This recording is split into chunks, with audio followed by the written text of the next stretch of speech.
Rev it up and welcome to Cars Yeah, show number 1900. 1900 shows. Wow. Be prepared to be inspired. This is Cars Yeah, where you'll enjoy interviews with inspiring automotive enthusiasts.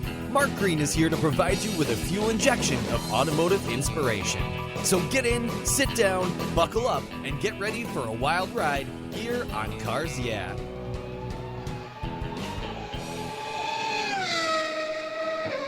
Hello, inspiring automotive enthusiasts, and welcome to Cars Yeah. Today I'm in Gloucester, Massachusetts with a very special guest by the name of Albert Viator. Albert, welcome to Cars Yeah. Do you have it in gear, and are you ready to release the clutch? Yes, I am ready. Thank you for the welcome. I'm happy to be here all across the country. Absolutely. We'll have some fun. Now, before I give you a proper introduction and we talk about a very cool book you've written, your history around cars and programming and shooting and filming, what's one little thing that maybe most people don't know about you, Albert?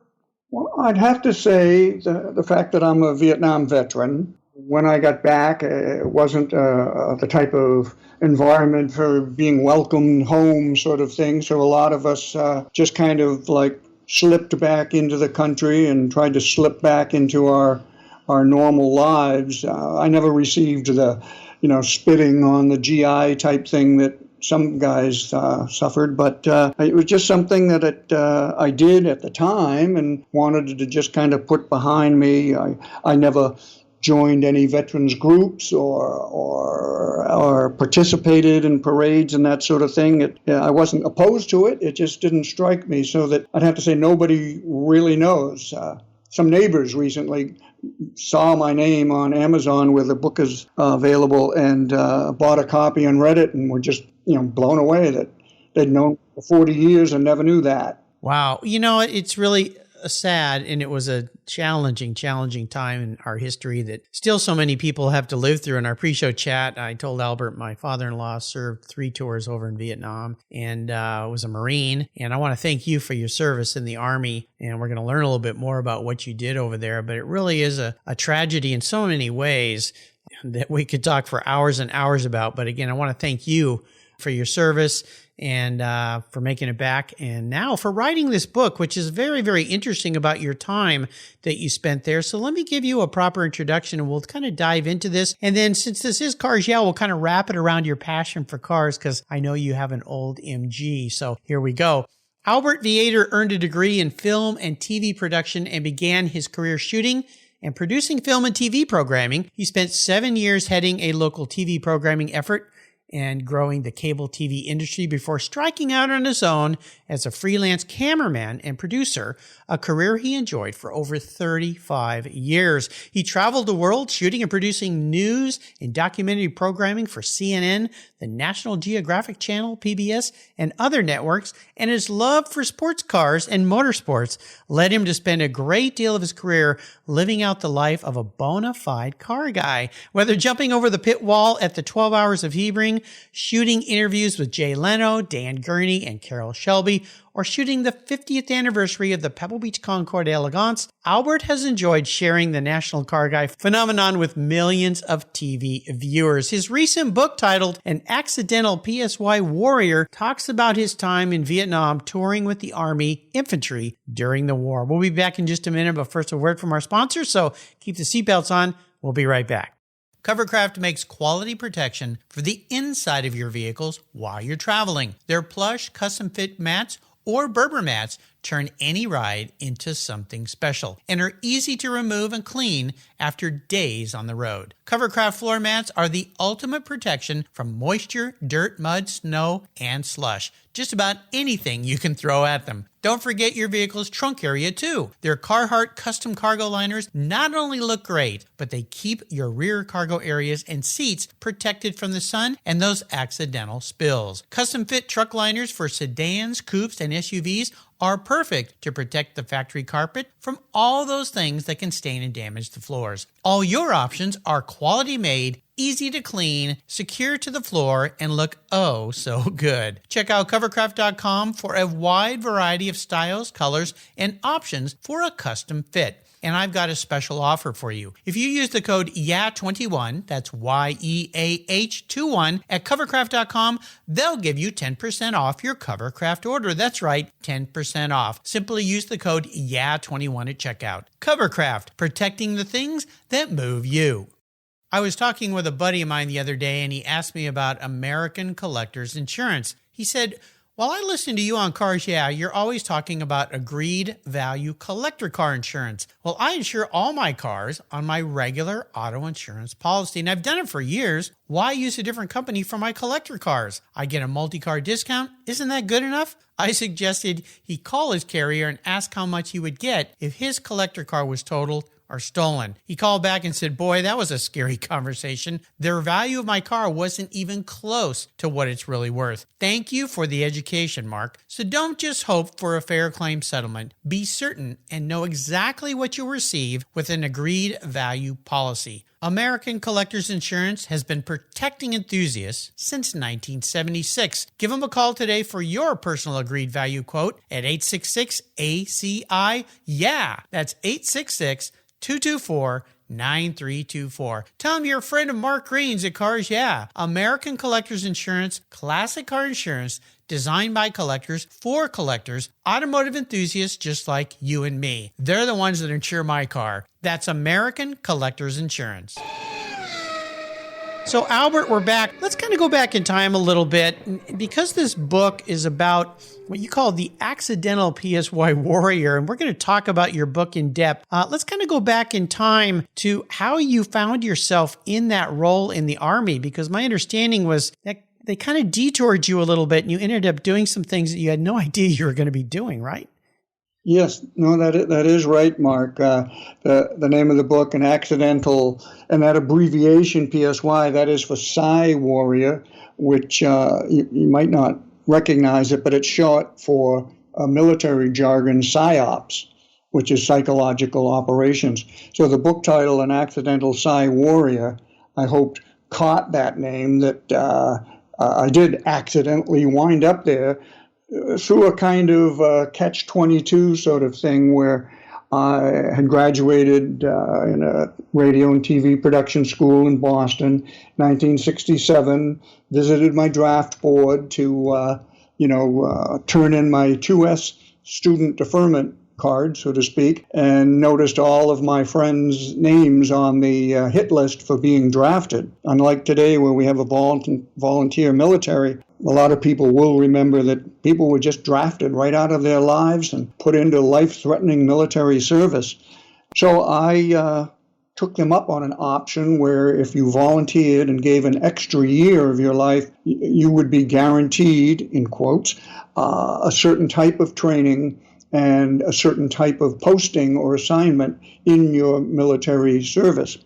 So I took them up on it. I opted for military training in journalism and broadcasting, and went to another almost 6 or 7 months of schooling on that, came out with an Army MOS, Military Occupational Specialty, that stood for, of a broadcast specialist, journalism and broadcast specialist. Here's where the catch-22 comes in. In times of war, the Army could then make little changes to their commitment. And it turned out that instead of broadcasting news and so forth, like my fellow class graduates that were working at Armed Forces Viet Nam Network and Stars and Stripes newspaper, I wound up, quote, broadcasting propaganda from a speaker pack, 35-pound speaker pack that I wore on my back, and with an interpreter next to me, and in firefights and that sort of thing. It was my job. Was used to say, we're not supposed to shoot the enemy, we're supposed to talk to them. So that's what I would do, try and convince them they were either outnumbered, outgunned, surrounded, that sort of thing. Wow. The other half of my job was throwing leaflets out of helicopters, primarily. That isn't quite what you signed up for, is it?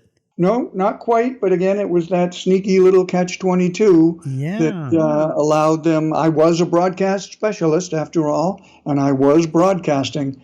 So I had no I was a 21-year-old kid. So again, what was I going to do? Get General Westmoreland on the phone and make my argument? Well, exactly. Oh my gosh, this is fascinating. How many, I mean, I don't even know where to begin to start asking questions here. I mean, how many times did you find yourself in those positions and kind of think to yourself, how did I get here? This isn't what I thought it was going to be, and I hope I get home alive. Yeah. Well, there's 365 days, or 366 days is the average Army tour. So that would, if I averaged 1 to 2 times a day that I thought that, you can do the math. It was ever-present type of thing. You kind of put it behind you, and you were confronted with the task in front of you, and you were there with everyone else who was in a similar boat. So you did it. You did what duty was. And, absolutely. PSYOPs, now very interesting. When you think about warfare and all the different ways that warfare is fought, but we always have heard about this type of thing, but typically it's from the other side. You see movies about World War II and the Germans broadcasting to American soldiers or other people from other countries that, you should give up, we're going to beat you, all this kind of thing. You hear the same thing about the Vietnam War, but you don't hear a lot about the U.S. doing that on the other side. Yes, and one of the most famous ones that we grew up watching or seeing in movies, Saturday matinees, was Tokyo Rose. Yes. She was an American citizen, I believe, who obviously had family there and whatnot, and was, put in that position of propaganda. But we had a series, the American PSYOPs effort, and I'm no expert on the whole thing. After all, I was not trained. That's why I was an accidental Psy warrior. But we had ongoing tasks, such as, you're on the wrong side of history, you're outnumbered, you're surrounded, you're outgunned. We know you're living in miserable conditions. And if you surrender now, and we had a thing called the Chu Hoi program that people may be familiar with, it meant open arms in Vietnamese. We had passes that we would drop called Chu Hoi passes, which meant open arms in Vietnamese. And we would offer to bring them in safely, and they'd be reunited with their family, and they'd get health care, and they'd be fed, and that type of a thing. So we had ongoing specific PSYOPs messages like that, as well as specific things. If we got a captured soldier who might tell us his name, who would tell us his name, we would call out, say, this is Nguyen Van so-and-so, and he's asking his fellow soldiers to give up. He's being treated well, and so on. PSYOPs worked on a couple of different levels. Yeah, very interesting. Well, folding this into automobiles, and you've put some parts in the book about this. You recount combat, but you also lighten the story a bit. One of them I found fascinating is how you met reigning Formula One champion Graham Hill while on R&R in Australia. Yep. You spent time riding around Saigon in an old MGTD and, as you were carrying your M16 and all your gear. So let's talk about some of the automotive side of this book and how you folded it into the story. Sure. Well, everyone knows about or has heard the term R&R. I went to Sydney, Australia on R&R in 1968. Graham Hill had just won the World F1 Championship at Mexico City just prior to when we hooked up and in Australia. And I had a copy of Road and Track, sports car magazine that a buddy of mine from the States used to send me while I was in Nam. And I took it with me, just figuring, who knows, long plane ride and all that sort of thing, I'll have it. So when I got down there, I hooked up with a gentleman who was the editor of the Australian Motorsports magazine, who had offered to host American GIs when they were on R&R, and just to give them a time of interest, a time away from the war that they would find interesting. And so he spent a day with me. I spent a day with him, touring talking with other teams, that sort of thing, F1 teams, because the Tasman series, which ran down there in the off F1 season, would sleeve down Formula One engines, and Graham was down there for the Tasman series.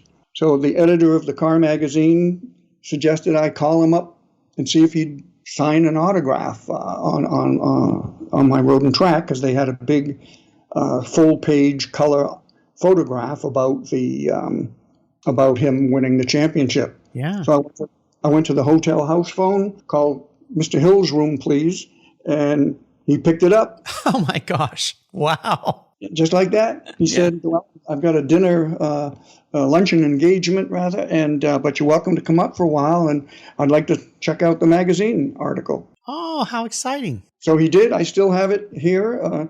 Have Graham Hill, best wishes, Sydney, 1968. Oh my gosh. Well, everybody who knew Graham Hill said he was just such a gentleman and such a nice guy. And your story there is just another example of that. I mean, imagine this. I don't know any F1 racer that would do that today, honestly. Maybe a few, but the fact that he said, yeah, come on up to the room and we'll talk a little bit before I go out. Absolutely wonderful. Was he, in your impression, your memory of him, generally just what everybody has said about him, a real gentleman? Absolutely, Mark. Completely positive, a great gentleman. I said, well, I'm into sports cars and all. He said, well, what do you have? And I said, well, I had a Bug-Eye Sprite at the time. Mm-hmm. And he goes, oh, wow, it's a great car. I use that. And he talked about, running at the various tracks when he was first beginning his career, running in small bore sports cars and that sort of thing, and told me to be careful up there and that sort of thing. So it was a great chat, and wow. It was a great visit. Like I said, I've always wanted, if I had occasion, to meet his son Damon. In fact, I have a model on my desk here of Damon's Renault Cannon Williams Honda that Damon got the world championship in. And if I ever ran into Damon, I was going to tell him that story, and I'm sure he would have appreciated it. Well, absolutely. Now, in one of your chapters, How I Spent My Combat Pay, you talk about actually driving around Saigon in an old 53 MGTD, carrying your M16 and dressed in full battle gear. That almost seems surreal. I mean, that must have been kind of bizarre. Well, it was. There's two stories. I will give you, in the interest of time, the brief version of each. In my role as a PSYOPs guy, I had to go into Saigon and pick up films in Vietnamese language every so often. And one of my stops along that would be the USO, where I'd go in and have a cheeseburger and a great big vanilla shake and French fries. And then I'd go out, eat it, and sit on the curb. Well, one day I was sitting on the curb looking at a faded red MGTD, and I hear over my shoulder, "Fancy a ride then, mate?" And I won't pretend to mix my New England accent up with an Australian accent, but I jumped to my feet and said, "Oh, gee, I was just looking at your car." And he said, "Yeah, I know. That's my office up there. And I came back from lunch and noticed you sitting there. It's now 5 o'clock. You've been sitting here for over 4 hours just on this curb looking at my MG." I said, wow, I was totally lost in time. I said, well, I'm a car guy, and I have I think a Spitfire I was running at the time back in the U.S. Mm-hmm. And he said, well, like I said, fancy a ride then? I said, you bet. So I climbed in with my muddy combat boots and my M16 and all my combat gear, because you didn't check out and dress to go into the city when you were in a war zone. You just came as you were. And so I got to ride around, and we talked, and then he drove back and dropped me off. And so that's how I got to ride, as I say in my book, probably the first, maybe even the only guy to ride in a faded MGTD around Saigon, full battle garb. Wow, that is cool. The second half of that, if you'd like, yes, is how I spent my combat pay. All GIs, I think, in all wars have probably made this promise to themselves. If I live through this, and I'll clean up the language, if I live through this blanking war, the first thing I'm going to do when I get home is, and then fill in the blanks. Right. Some guys would say, I'm going to marry my sweetheart and run away to the mountains for 2 months. I'm going to get the biggest steak in the world. Anyway, so mine was, if I live through this blanking war, I'm going to buy myself a sports car on the very first day I get home. So it took me till the second day to actually make good on that promise. But I went over to a car dealership that I'd visited before I joined the Army. It was raining cats and dogs outside, and I waited until the salesman opened the door. And there in a single showroom was one car. It was a Iris blue, MGA 1600. So I said, listen to him talk, so forth. And I said, well, I'd like to, can we take it for a ride? And he looked out the window at and he said, yeah, when do you want to schedule it? And as I say in my book, I replied in my strongest combat leadership type voice, ranking voice that I'd learned in Vietnam. I said, I didn't ask when we could schedule a ride. I said, when can we take a ride? So pouring rain, MG, I know you talked about riding and being somewhat familiar with British sports cars. The windshield wipers were just flip-flopping back and forth. Yep. And it was pouring rain, and he got himself down. He was a big, tall guy, and he got in the passenger seat.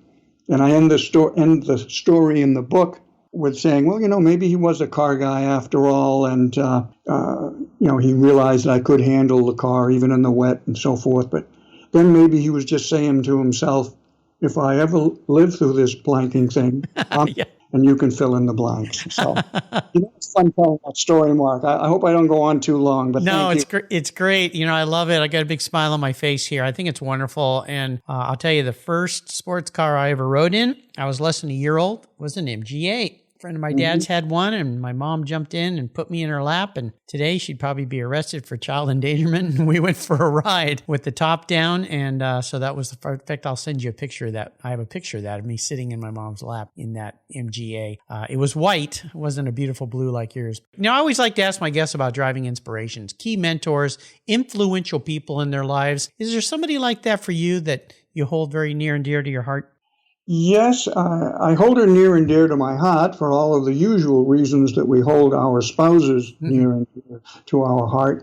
But beyond that, I really have to say that my wife, Lucinda, 48 years, when I was driving that MGA when we met, and we rode in the snow with the top down and everything else, and so I knew right off that this was a keeper.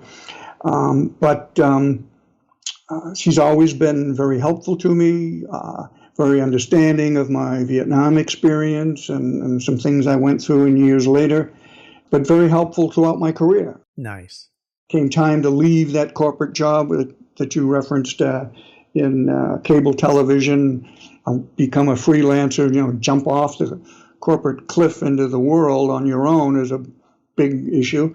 But I'm very supportive of that, said, let's go for it, we'll make it work. And then helping out with the work and doing the bookkeeping and some of the paperwork when I was first having to, bill things on my own and all that kind of stuff. So I'd have to say that inspirational and a mentor, that type of thing, definitely goes to my wife. Oh, that's wonderful. The day we're recording this show is September 8th, and it's my wife Jill and my 37th wedding anniversary. So I know the importance of having a very supportive spouse and partner next to you to help you along the way. So congratulations. Congratulations on your occasion. Yeah, thank you. Let's take a short break. We come back. I want to talk a little bit about a challenge. No doubt you've met up with a few of those. So keep that thought in mind. We'll be right back. Cars Yeah is proud to support our veterans, which is why I've teamed up with our nonprofit partner, TechForce Foundation, through its Veterans at Work Military Transition Campaign. The tech shortage is very real, and our country needs skilled, qualified techs to keep our cars, trucks, airplanes, and fleets rolling. When so many vets build their skills in maintaining and servicing vehicles when deployed, TechForce helps transition those skills to jobs as professional technicians when they come home. Learn more about TechForce Foundation and its Veterans at Work Military Transition Fund at techforce.org today. I've discovered Linkage. It's a new quarterly publication and website that covers the automotive market, driving, restoring, collecting, and discovering your passion for motor vehicles. Linkage is about experiences, opinions, and values.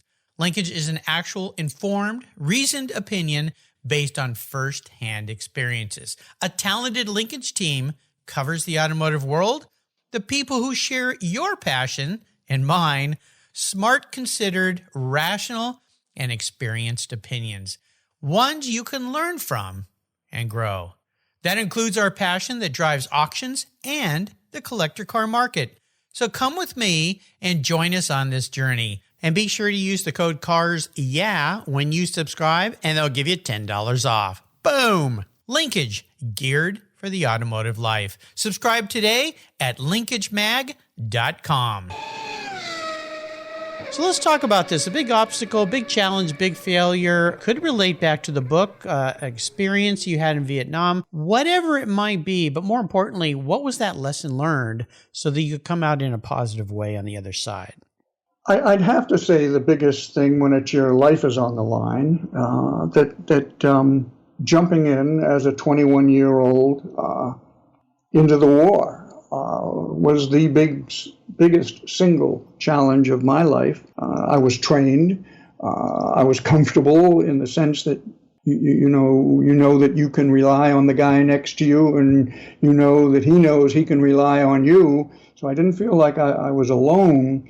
But it's quite intimidating when you're there and jets are flying overhead and armored personnel carriers are cranking by, and guys are dying, and it's I don't mind at all saying it's really scary. You fall back on your training and you fall back on your buddies, but as far as being out there and the biggest single challenge of your life, I don't think there's many veterans that will disagree with that. They may certainly have other challenges that they felt affected them more strongly, but I'd have to say that would be it, Mark. Well, no doubt. Writing this book, did that help you with any challenges that maybe even still are with you today? I mean, there was some good in that experience too. I've got to think, and you've shared some of that, and your book shares some of that, but was the book a way to help maybe heal a few things for you? Excellent question. Thank you for asking. Yes, absolutely.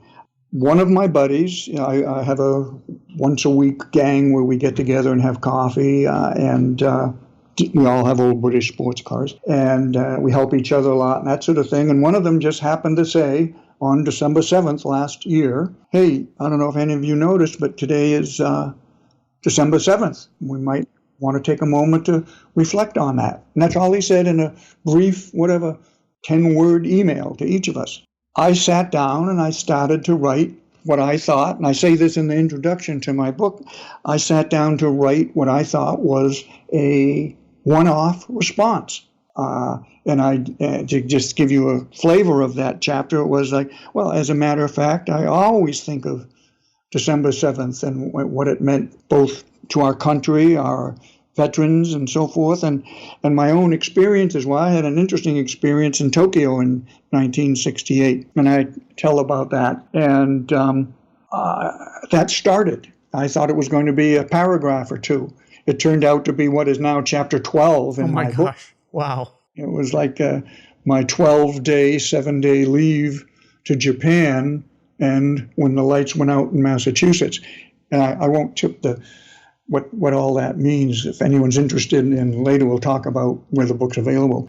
But It started as a one-off response, and then I just kept writing, and I kept writing. I wrote right through Christmas, or wrote right through New Year's, and I'd get up in the middle of the night and jot down thoughts so I wouldn't forget things in the morning. And then I started getting up when I had those thoughts in the middle of the night, sitting at my computer and writing until I'd got that out. And yes, it was a very interesting project. It was a challenging project, but as you inferred, it was a cathartic project. I'm honestly, if you know veterans, you know how this creeps up on you once in a while. I don't apologize for that. It's just true. It creeps up on me at this very moment. Writing is a wonderful thing, and something that my parents taught me and my kids did is keeping journals. and just writing your thoughts down. And my son was just here visiting us.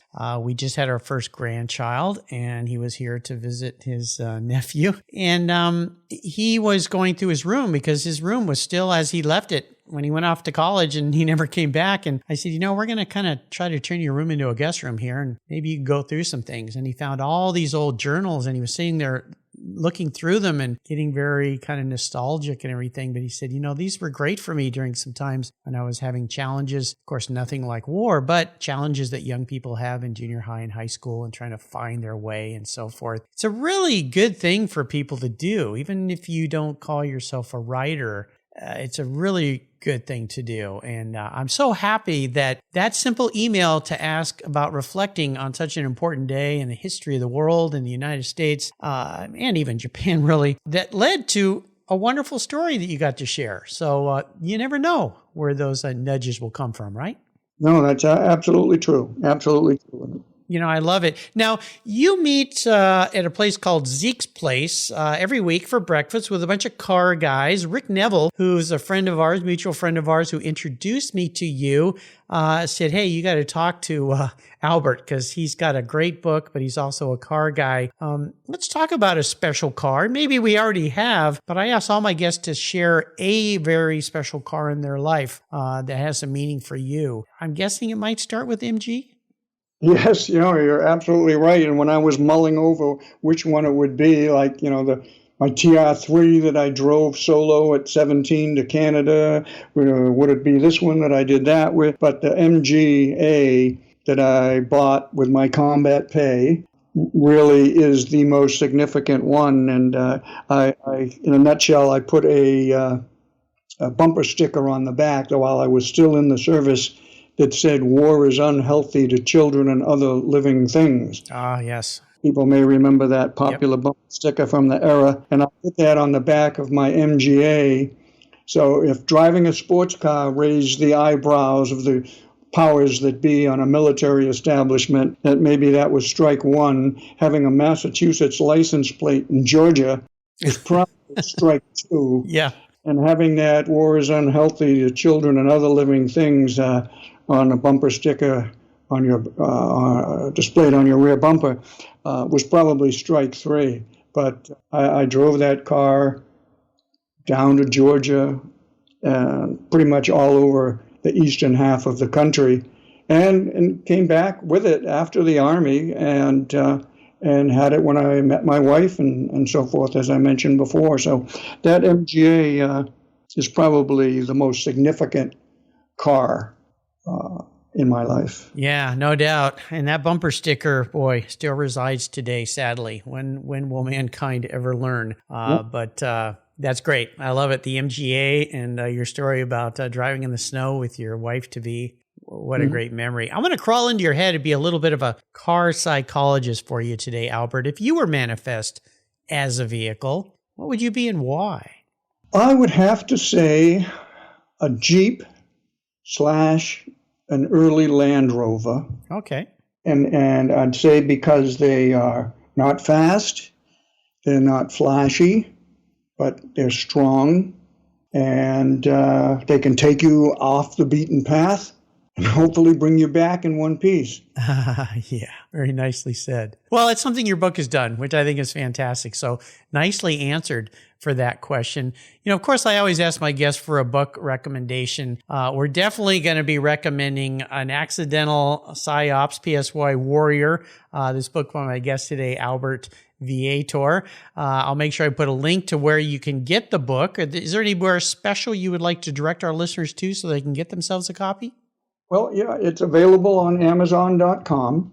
And if you go to Amazon and use their search function and just type in An Accidental PSY Warrior, and as you've said, it's accidental, then in parentheses, PSY, close the parentheses, Warrior, An Accidental PSY Warrior, and it's available on Amazon.com. You can also Google my name, I've been told, and quite a ways down, and the references, you'll see that. But it's available there, and we're kind of excited. We're working toward a digital release, an ebook. Oh, awesome!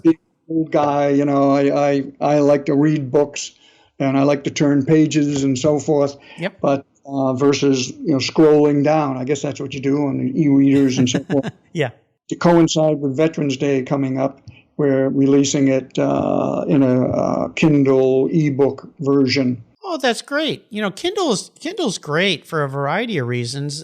My next door neighbor who has said the same thing, he was just talking to me yesterday. He goes, I've always liked the smell of paper and turning the pages, but I've really gotten into Kindle books. And one of the many unique things you can do, and my wife devours books. She's always on her Kindle, always listening to audiobooks. Never ending, is that it can start to register how fast you're reading. So you can click on it and say, how long till I get to the end of the book or the next chapter? And it'll tell you. Oh, well. Yeah, it has a timing device built in as per you going through the pages. So if you go, well, I've got another 15 minutes here, can I get to the end of this chapter?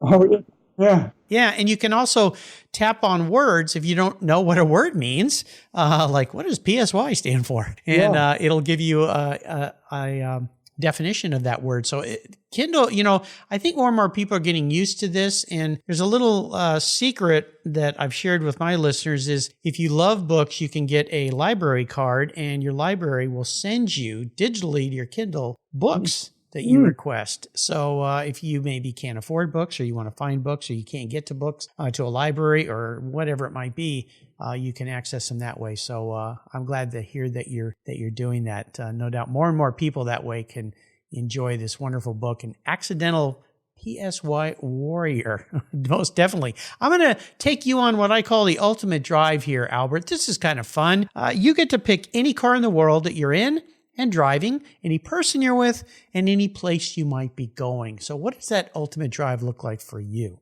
Okay, well, any older British Roadster would be my car choice. I wouldn't mind an E-Type. Yeah. And again, not just that I'm just saying the same thing repeatedly, but I'd have to say my best friend, partner, and co-enthusiast for British cars, I'd like to have Lucinda, my wife, along with me. Yep. She's always enjoyed our car. We have a MGB now, and we always go for rides in Squeaky around. Squeaky, I love it. Yeah. You know why? Call it an old British car, Squeaky. Of course, yeah. As far as the ultimate road, I wouldn't pick. We've been together on the Pacific Coast Highway. We've been together in the desert, and we've been together in cars all up and down the East Coast and Florida and so on. But I wouldn't try to pick a specific one. I'd like it more relaxing. I wouldn't pick the Tail of the Dragon, for instance, and I wouldn't pick the Stelvio Pass in Europe. Yeah. I'd like it to be somewhat interesting, ocean, mountains, but relaxing touring drive rather than a performance drive. I do that with Rick Neville and some of those. Yeah, my wife doesn't care for those either.